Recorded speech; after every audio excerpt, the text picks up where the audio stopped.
الحمدللہ وکفى وسلام علی عباده الذین اصطفى اما بعد اعوذ باللہ السمیع العلیم من الشیطان اللعین الرجیم بسم اللہ الرحمن الرحیم۔ آج کی جو آیت کریمہ بیان ہونے جا رہی، اللہ تبارک و تعالیٰ نے میدان جنگ کے اندر ایک حکم نامہ جاری فرمایا جس کا خلاصہ یوں ہے۔ اللہ تبارک و تعالیٰ نے ارشاد فرمایا کہ اے ایمان والو، جب تمہارا دشمنوں کی فوج سے، ان کے گروہ سے، ان کی جماعت سے مقابلہ ہو جائے تو پھر اب کیا ہے، ڈٹ کر کے مقابلہ کرنا، پھر بزدلی نہیں دکھانی، کمزوری نہیں دکھانی، کم ہمتی سے کام نہیں لینا اور کم حوصلہ کا شکار نہیں ہونا ہے۔ اسی لیے میرا آقا مولا صلی اللہ تعالیٰ علیہ وسلم نے آیت کریمہ کی تفسیر میں ارشاد فرمایا، لا تتمنوا لقاء العدو فإنكم لا تدرون أنهم ستبلون۔ آقا نے ارشاد فرمایا کہ میرے غلاموں، دشمن سے کبھی بھی لڑائی کی تمنا اور آرزو نہیں کرنی۔ پہلی بات تو یہ کہ کبھی بھی دشمن سے جنگ کی، اس سے لڑائی کی، اس سے مقابلے، اس کے ٹکر کی اچھا ظاہر نہیں کرنی، دل میں امید نہیں کرنی کہ صاحب کبھی ہمارا اس سے مقابلہ ہو جائے، کبھی ہماری ان سے جنگ ہو جائے۔ جیسے آج ماحول کریٹ کیا ہوا ہے، کچھ ایسے لوگوں نے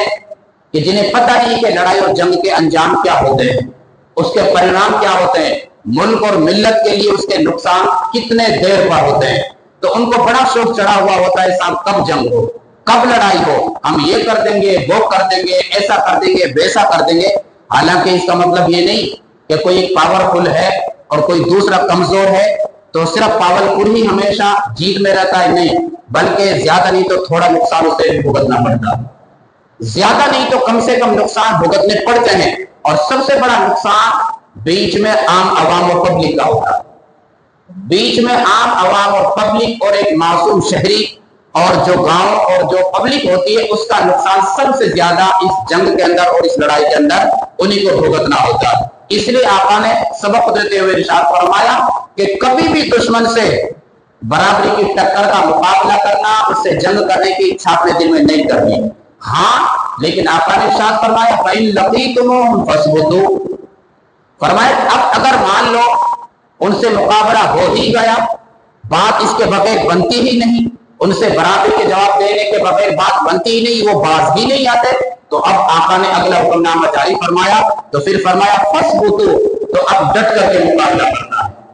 اب پیٹھ نہیں دکھانی، اب بزدلی کا شکار نہیں ہونا۔ اب ایسا نہیں کہ اپنے بچاؤ کی سوچنے لگ جائیں کہ صاحب کیسے جان بچے، کیسے اپنے آپ کو بچایا جائے۔ آقا نے فرمایا تو پھر اب آخری خون کے قطرے تک دشمن سے برابری کی ٹکر پہ مقابلہ کرنا۔